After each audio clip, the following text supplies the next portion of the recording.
ልጃችሁን ሰው የተሰበሰበበት ቦታ አንድ የመጣው ብላችሁ ጥላችሁ ትሄዳላችሁ? እቺ እናት ያደረገችው ይሄንን ነው። ልጇን አንድ የመጣው ብላ ጥላው ትሄድና በዛው ልጇ ይጠፋባታል። ሰላም እንዴት ናችሁ? ሰሞኑን ትንሽ ጠፋ ብያለሁ። ነገር ግን ዛሬ አንድ አሪፍ ያልኩትን ፊልም ይዤላችሁ መጥቻለሁ። የምሰራቸው አሪፍና አዳዲስ ፊልሞች እንዳያመልጣችሁ ሰብስክራይብ ያደረጋችሁ የደውል ምልክቷን መጫን እንዳትረሱ። የምሰራቸው ፊልሞች ሌሎች ሰዎች ጋር እንዲደርስ የላይክ ምልክቷን እየተጫናችሁ የዛሬውን ፊልም ጀምሩት። ወደ ፊልሙ ታሪክ ስንሄድ ፊልሙ ሲጀምር ፍሬንኪ የተባለ ሕፃን ልጅ ያስተዋውቀናል። ቤተሰቦቹ ከልጅነቱ ጀምሮ እያንዳንዱን ነገር በቪዲዮ እየቀረጹ እያስቀመጡን ያሳደጉት። እናም ፍሬንኪ አድጎ አሁን 6 ዓመት ሆኖታል። ካርላ ደግሞ የፍሬንኪ እናት ናት። ልጇን ብቻዋን የምታሳድግ እናት ነበረች። አንድ ትልቅ ካፌ ውስጥ አስተናጋጅ ሆና ነው የምትሰራው። የቀድሞ ባሏ ከጠበቆቹ ጋር አንድ ላይ በመሆን ልጁን እንዴት አድርጎ እንደሚወስድባት እቅድ እያቀደ ነው።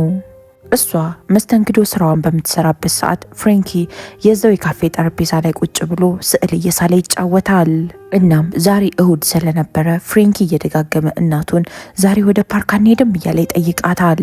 ካርላም ቆይ አንዴ እቺን ስራዬን ልጨርስ እያለች እየተሯሯጠች ነበር። አለቃዋም ይበቃሻል፣ ሌላ ሰው መጥቶ ያንቺን ቦታ ከቨር ያደርገዋል፣ ልጅሽን ይዘሽ ሂጂ ይላታል።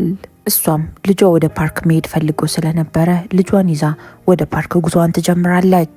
ፓርክም ከደረሱ በኋላ ሌላ ጊዜ እንደሚያደርጉት የተለያዩ መጫወቻ ማሽኖች ላይ ወጥተውም ይጫወታሉ። ከዚያም ደክሟት ስለነበረ እሷ ወንበር ላይ አረፍ ትልና በቅርብ ርቀት እየተከታተለችው ልጇን እንዲጫወት ትለቀዋለች። በዚህ መሃል ነበር አንድ ማታውቀው ሰው መጥቶ አጠገቧ ቁጭ ብሎ ስለ ልጇ መጠየቅ የጀመረው። ከዛም እዛው ፓርክ ውስጥ ዳንሰኞች እየደነሱ ስለነበረ ካርላም ፍሬንኪን ይዛው ወደዛ ትሄዳለች፣ ዳንሰኞቹ ሲደንሱ ለማየት። ልክ ቁጭ እንዳሉ ነበረ የካርላ ስልክ መጥራት የጀመረው። የደወለላት ደግሞ ጠበቃዋ ነው።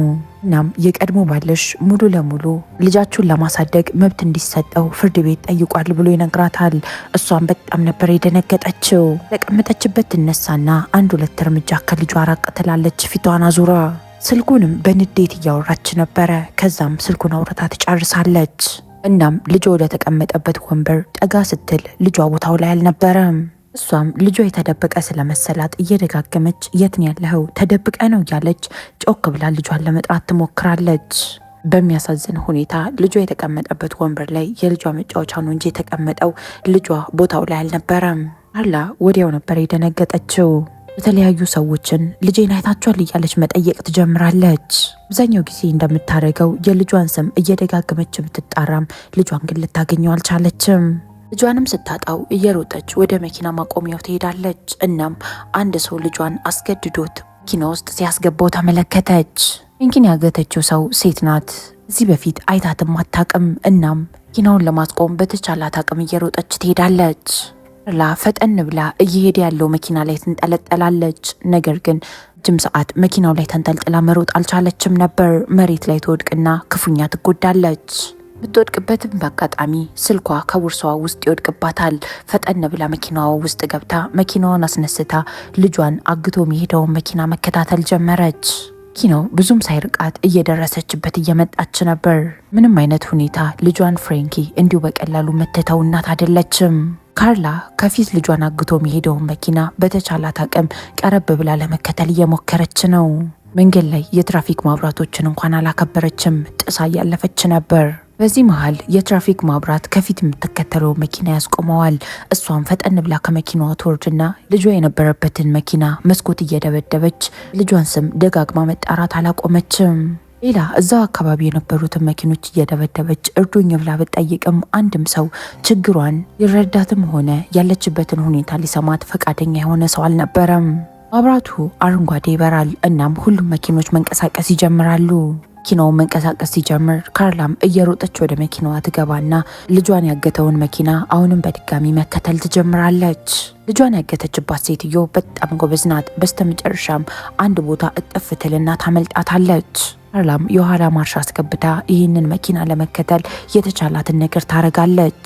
ይህንን በምታረግበት ሰዓት የተለያዩ መኪኖች እርስ በርስ እየተጋጩ ነበር። ፖሊስ ጋር እንዳትደውል እጇ ላይ ስልክ የለም። ምን እንደምታረግ ግራ ገብቷታል። በዚህም ምክንያት ከሷ ትይዩ መኪና የሚነዳ ሰውን እየጮኸች ፖሊስ ጋር ደውሉልኝ፣ ፖሊስ ጋር እያለች እርዳታ እንዲጠይቁላት ትለምናለች። ከፊት ያለችው ልጇን ያገተችባት ሴትዮ ካርላን ወደ ኋላ ለማስቀረት ብላ መኪናዋን ከፍታ መኪናዋ ውስጥ ያሉትን አንዳንድ ነገሮች ተወረውርባታለች። ካርላ የተለያዩ ነገሮች እየተወረወረባት እንኳን አሁንም ይህንን መኪና መከተሏን አላቆመችም። ለሷ የተወረወረ እቃ አንድ መኪና ይገለብጣል። መኪና በፍጥነት እየተነዳ ስለነበረ የፖሊሶቹን ቀልብ ይስብና ፖሊሶች እነሱን መከተል ይጀምራሉ። ካርላም ፖሊሶች እሷ የሚከተሏት መስሏ በጣም ተደስታ ሳታበቃ ፖሊሶቹ ሌላ መኪና እንደሚከተሉ ታያለች። ካርላ በምንም አይነት ሁኔታ እነሱን መከተል እንደማታቆም ሲረዱ ልጇን ያገቱባት ሰዎች መኪናቸውን ቀዝቀዝ ያደርጉና የልጇ አንገት ላይ ቢላ አድርገው ሊያስፈራሯት ይሞክራሉ። ካርላም ልጇን እንደዛ አድርገው ሲያስፈራሯት ልጄን ይገሉብኛል ብላ ትፈራና እነሱን መከተሏን ለማቆም ተወስናለች። እናም መኪናዋን ቀዝቀዝ ማድረግ ጀመረች። መኪናውም ከሷ እየራቀ ይመጣል። ካርላ ግን አላስቻላትም። አሁንም በድጋሚ መኪናዋን ታዞርና እነሱን ለመከተል ትወስናለች። ፍሬንኪ ትንሽ የሚጫወትባት ድምፅ መቅጃ አለችው። እናም እሱን ከፍታ ማዳመጥ ስትጀምር ፍሬንኪ ከመታገቱ በፊት ከሴትየዋ ጋር እያወራ ድምፅ ሪከርድ አድርጎ ነበር። ፍሬንኪን ያገተችው ሴት ማርጎ ትባላለች። ፍሬንኪን እናት መኪናው ማቆሚያው ጋር እየጠበቀች ነው ብላ አታላ ነበር የወሰደችው። ካርላም ሴትየዋና ፍሬንኪ መሀል የነበረውን ወሬ ከሰማች በኋላ ማልቀስ ትጀምራለች። እዚህ መሀል ነበረ ከኋላዋ ሞተረኛ ፖሊስ የተመለከተችው። እናም የእሱን ቀልብ ለመግዛት ብላ መኪናዋን አግባብ ባልሆነ መንገድ መንዳት ትጀምራለች። ከዛም ፖሊሱም ምንድነው ችግርሽ ብሎ ጠጋ ብሎ ሲጠይቃት ልጄ እዚህ መኪና ውስጥ ነው ያለው ታግቷል ብላ ነገረችው። አጋቾቹም ይሄንን ሲመለከቱ ፈጠን ብለው መሀል ላይ ፖሊሱን ያጣብቁትና ሞተረኛው ፖሊስ ከፍተኛ የሆነ አደጋ እንዲደርስበት ያደርጋሉ። ካርላም መኪናዋን ቆም አድርጋ ወደ ኋላ ስትመለከት ፖሊሱ ክፉኛ ተጎድቷል። አልተነሳም፣ እዛው በተኛበት ነው የቀረው። በመጨረሻም ልጇ ያለበት መኪና በሩቁ ቀጥ ብሎ ይቆማል። ናም ቴሪ የተባለ ሰው ከመኪናው ይወርድና ወደ እሷ ቀስ እያለ መራመድ ይጀምራል። ካርላም ፈጠን ብላ መኪናዋን ወደ ኋላ ትነዳዋለች። ከዛም ቀጥታ እሱን ለመግጨት ወስና መኪናዋን ወደሱ መንዳት ጀመረች። ዛም መልሳ ደግሞ መኪናዋን ታቆምና ዋሌቷን ታውጣና ወደሱ ተወረውረዋለች። የባንክ ካርዴ እዚህ ቦርሳ ውስጥ ነው ያለው፣ ሄደግ አካውንቴ ላይ ያለውን ብር በጠቅላላ መውሰድ ትችላለህ አለችው። ልጄ መልስልኝ እንጂ አንተ የፈለከውን ነገር ሰጣለሁ እያለች ሰውየውን ልታግባባ እየሞከረች ነው። ይህንንም ነገር ለፖሊስ እንደማትናገርና እሷ ብቻዋን አፍና እንደምደብቅ ለሰውየው ትነግረዋለች። ቴሪም የወረወረችለትን ዋሌት ካነሳው በኋላ ወደ መኪናው ተመልሶ ይገባል። ፍሬንኪ እያለቀሰና እየጮኸ እናቱን እየተጣራ ነው። ብዙም ሳይቆይ ማርጎ ከመኪናው ትወጣና ወደ እናትየው ትመጣለች። እናም የራሷን የሆነ ድርድር አቀረበችላት። ገንዘቡን እስከምናመጣ ድረስ ቴሪ ልጁን ይዞት እዚህ ይቆያል፣ እኔና አንቺ አንድ ላይ ባንክ ሄደን ገንዘቡን አውጥተን እንመጣለን አለቻት። እምቢ የምትይ ደግሞ እኛ ገንዘቡ ምንም አያረግልንም፣ ልጁን ገለን እንገላገልሻለን ብላ ታስፈራራታለች። እናትም ልጇን ለማዳን ሌላ ምንም አማራጭ ስለሌላት እሺ ብላ በሀሳቡ ትስማማና ማርጎን ወደ መኪናው እንድትገባ ፈቀደችላት። ከዛም ቴሪ ከፊት መኪናውን እየነዳ ይሄዳል፣ እሷ ደግሞ ከኋላ ትከተለዋለች። ማርጎም ከኋላ ወንበር ላይ ቁጭ ብላ እያስፈራራቻት ጉዟቸውን ይቀጥላሉ። ዛም ልክ አንድ ድልድይ ስር ሲደርሱ ማርጎ የመኪናውን መሪ ትጠመዝዝና አደጋ እንዲፈጠር ልታደርግ ትሞክራለች። ነገር ግን እናት በጣም ጠንካራ ሴት ነበረች። ረጅም ሰዓት ከታገለቻት በኋላ እንዴትም ብላ የመኪናውን በር ትከፍትባትና ማርጎን ከመኪናው ትወረውራታለች። ወደ ኋላ በስፔኪዮ ስትመለከታትም ማርጎ በጣም ብዙ ደም እየፈሰሳት ነበር። ነገር ግን አልሞተችም። ካርላም ቆም ታድርግና መኪናውን የማርጎን ሸሚዝ ትለብሰዋለች። እናም ምናልባት ቴሪ የሚያውቀውን ልብስ ሲመለከት ቀስ ብሎ መኪናውን ያቀዘቅዝልኛል ብላ ነበር ያሰበችው። በሚገርም ሁኔታ ለተወሰነ ርቀቶች መኪናውን ቀዝቀዝ እያደረገ ከኋላው እንድትከተለው እያደረጋት ነበር። ምክንያቱም ማርጎ ነበር የመሰለችው። በኋላም ግን በስተመጨረሻም ፊቷን ይመለከትና መኪናውን እየነዳች ያለችው ካርላ እንደሆነች ያውቃል። ቴሪም ካርላ ያደረገችውን ነገር ካወቀ በኋላ መኪናው እየሄደ ልጇን አውጥቶ ከመኪናው የሚጥለው ያስመስላል። ምንም አማራጭ የላትም። መኪናዋን ቀጥ አድርጋ ነበር ያቆመችው። ካርላ አሁን ላይ ምንም አማራጭ የላትም። አማራጭም ስላጣች እዛው መኪናዋ ውስጥ ማልቀስ ትጀምራለች። መኪናውም ከዓይኗ ይሰወርባታል። እናም ለረጅም ሰዓታት መኪናውን ስትከተለው ስለቆየች በግምት ይሄድበታል ወዳለችው መንገድ ትሄዳለች። እናም መንገድ ላይ አንድን አባት ትመለከትና እየጮኸች ፖሊስ ጋር እንዲደውልላት ጠየቀችው። ዛም በግምት ዝም ብላ መንገዶችን መጓዝ ትጀምራለች። በዚህ መሃል ነበረ በሩቁ ጭስ የተመለከተችው። እናም ቀጥታ ያንን ጭስ ወደ ተመለከተችበት ቦታ መንዳት ጀመረች። ቦታው ላይ ስትደርስም ልጇን አግቶት የነበረው መኪና ቆሟል። ነገር ግን ውስጡ ማንም የለም። እናም አደጋ የተፈጠረበት ቦታ የነበሩት ሰዎች በጠቅላላ ከመኪናው ውስጥ አንድ ሰውና አንድ ሕፃን ልጅ ይወጡና እየሮጡ አካባቢውን ለቀው ሄዱ ይሏታል። ካርላም አቅራቢያ የነበረ ፖሊስ ጣቢያ ትሄድና የተፈጠረውን ነገር ለማስረዳት ትሞክራለች። እናም ፖሊሶቹም በቻልነው አቅም እናግዝሻለን ይሏታል። እናም እርዳታ የሚደርስላት ከ1 ሰዓት በኋላ እንደሆነ ስታውቅ ካርላ በጣም ነበር የተናደደችው። ምን ይታወቃል፣ እስከዛ እኮ ፍሬንኪ ሊሞት ይችላል እያለች ታለቅሳለች። በዚህ መሃል የቀድሞ ባሏ ጋር ትደውልለትና የፈጠረውን ነገር ልታስረዳው ትሞክራለች። ነገር ግን ስልኩን አያነሳም። እሷም መልእክት ታስቀምጥለታለች። በዚህ መሃል ነበረ ፖሊስ ጣቢያ ውስጥ ቦርድ ላይ የጠፉ ህጻናትን ፎቶ የተመለከተችው። እናም እነዚህ ህጻናት ጠፍተው እስካሁን አልተገኙም። ካርላም በዚህ መሃል የተረዳችው ቁጭ ብላ ፖሊሶችን የምትጠብቅ ከሆነ ድጋሚ ልጇን ላታይ ትችላለች። እናም ፈጠን ብላ ፖሊስ ጣቢያውን ለቃ ትወጣና ወደ መኪናዋ ገባች።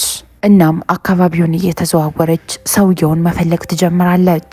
አካባቢውን ብዙም ሳትርቅ እዛው አካባቢ ነበረ ልጇን ያገተው ሰው የቴሪን ጃኬት ቆሻሻ መጣያ ውስጥ ተጥላ ያገኘችው። ከዛም ከዛው አካባቢ አንድ ጥቁር መኪና በፍጥነት ከቆመበት ሲነሳ ተመለከተችው። እሷም ምንም ሳታቅማማ ነበረ ሄዳ ከፊት ለፊቱ መኪናውን የገጨችው። የሚገርማችሁ ነገር እዚህ መኪና ውስጥ የነበረው ቴሪ ነው። እናም መኪናውን አላቆመም። መኪናውን አስነስቶ አሁንም ከሷ ለመራቅ ይሞክራል።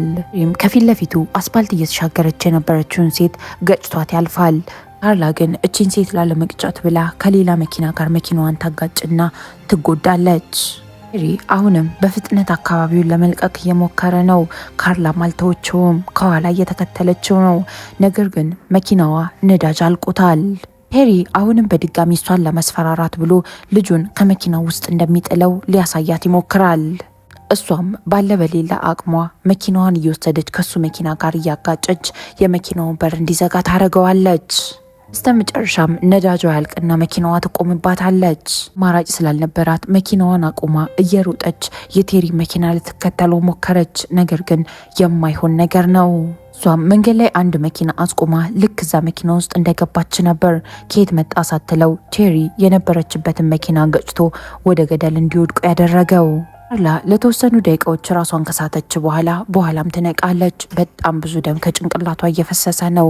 መኪናውን የሚነዳው ሰው ደግሞ ራሱን ስቷል። መልሳ ወደ አስፓልቱ ወጥታ የቴሪ መኪና ስትመለከተው ቴሪ መኪና ውስጥ ራሱን ስቶ ነበር። እናም የመኪናውን መስኮት ስትደበድብ ቴሪ ነቃና ሽጉጥ ይተኩስባታል። እሷም ፈጠን ብላ ሮጣ ትሄድና የቆመው መኪናዋ ውስጥ ልትደበቅ ትሞክራለች። እሱም ወደ መኪናው ይሄድና በመስኮት እጁን አስገብቶ ሊተኩስ ይሞክራል። እሷ ባለ በሌላ አቅሟ እጁን ትጎትትበታለች። ከዛም መኪናው ቁልቁለት ላይ ቆሞ ስለነበረ የእጅ ፍሬኑን ታወርድና መኪናው ወደ ታች ወደ ቁልቁለት እንዲወርድ አደረገችው። በዚህ አጋጣሚ ቴሪ መኪናዋ ውስጥ ሊገባ እየሞከረ ስለነበር ይሞታል። ሮጣ ትሄድና ልጇን መኪናው ውስጥ እንዳለ ታረጋግጣለች። ልጇ ግን መኪናው ውስጥ አልነበረም። ቴሪን ኪስ ስትፈትሽ መታወቂያውን ታገኝና አድራሻውን ከመታወቂያው ላይ ትወስዳለች። ካርላም ወደ ቴሪ መኖሪያ ቤት በደረሰችበት ሰዓት በጣም መሽቶና ጨላልሞ ነበር። እናም ቀስ ብላ ትሄድና የቤቱን በር ከፍታ ወደ ውስጥ ለመግባት ሞከረች። ቤት ውስጥ ማርጎ አለች። እናም በስልክ ልጁን እንዲያግቱ ከነገራቸው ሰው ጋር እያወራች ነበር። እናም ልጁን ከመስጠቷ በፊት ሰውየው ምን ያህል ገንዘብ ማዘጋጀት እንዳለበት እየነገረችው ነው። ማርጎም ከዋናው ትልቁ ቤት ትወጣና ከቤቱ ጀርባ ወዳለው ትንንሽ ቤቶች ትሄዳለች። ካርላም ፈጠን ብላ ስልኩን ታነሳና ወዲያው ነበር ፖሊስ ጋር የደወለችው። እናም እየተንሾካሾከች የቤቱን አድራሻ እያንዳንዱን ነገር ተናገረች ለፖሊስ። ማርጎ ከውጭ ወደ ውስጥ በምትገባበት ሰዓት ቤት ውስጥ ድምፅ ሰምታ ነበር። እናም ሽጉጧን አስተካክላ ወደ ውስጥ ትገባለች እና ቴሪም የመጣት ስለመሰላት እየደጋገመች የቴሪን ስም ትጣራለች። ካርላም ከትልቁ ቤት ትወጣና ከኋላ ወዳለው ክፍል ትሄዳለች። የልጇን ድምፅ ሰማች። እናም ፍሬንኪን የደበቁት ጣሪያ ላይ ነበር። የሚገርመው ነገር እዚህ ጣሪያ ላይ የተደበቀው ህፃን የእሷ ልጅ ብቻ አልነበረም፣ ሌሎች 3 ህፃናቶችም ነበሩ። እናት ልጇን እንዴት አድርጋ ከዚህ ውስጥ እንደምታወጣ እያሰበች ነው። ምንም መንገድ አላገኘችም። ካርላም ልጇን ካወጣችው በኋላ ለነዚህ 2 ህፃናቶች ተመልሳ እንደምትመጣ ነግራ ቃል ገባችላቸው። እናም ልጇን ትይዝና በተቻላት አቅም አካባቢውን ለቃ ለመሮጥ ትሞክራለች። ማርጎ በጣም ኃይለኛ ውሾች ስለነበራት ውሾቹ ነበር የለቀቀችባቸው። ካርላም ፈጠን ብላ እዛው አካባቢ ሐይቅ ስለነበር ሐይቅ ውስጥ ገብታ ከልጇ ጋር ትደበቃለች። እናም ማርጎም ብትፈልጋቸው አላገኘቻቸውም። ካርላም ማርጎ ትንሽ እንድትረጋጋ ካደረገቻት በኋላ ጎትታ ይዛት ውሃ ውስጥ ገባች።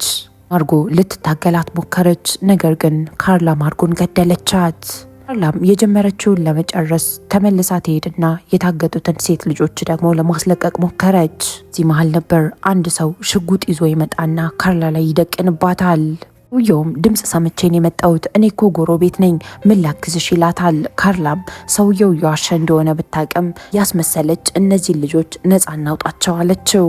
እናም ሰውየውም ያመነችው ነበር የመሰለው። እዚህ መሀል ልጆቹን የሚያሳግተው ዋናው ሰው እንደሆነ በሚያወራቸው ወሬዎች ወዲያው ነበር የተረዳችው። ሰውየውም ደብቆ ያስቀመጠውን ወገቡ ላይ ያለውን ሽጉጥ ከማንሳቱ በፊት ካርላ ፈጠን ብላ አካፋዋን ይዛ ተስተካከለች። እናም በአካፋ መታ ነበረ ሰውየውን እዛው የዘረረችው። በዚሁ ቅጽበት ፖሊሶችም ይደርሱላታል። ካርላም በስተመጨረሻም የልጇን ህይወት አተረፈች። የልጇን ብቻ ሳይሆን የ3 ህፃናቶችን ህይወት አንድ ላይ አተረፈች። ሁሉም አንድ ላይ ነበር የመጡላት፣ ፖሊሶች፣ ሪፖርተሮች። እናም ጀግና እናት ትባላለች። ፖሊስ በፍለጋ ሊያገኛቸው ያልቻላቸውን ልጆች ጭምር ነው ያተረፈችው። የዚህ ፊልም ታሪክ እዚህ ላይ ያበቃል። እናንተ ልጃችሁ ቢታገት እሷ ያደረገችውን ነገር ታደርጋላችሁ? ኮመንት ላይ ሀሳብ አስተያየታችሁን አስቀምጡልኝ።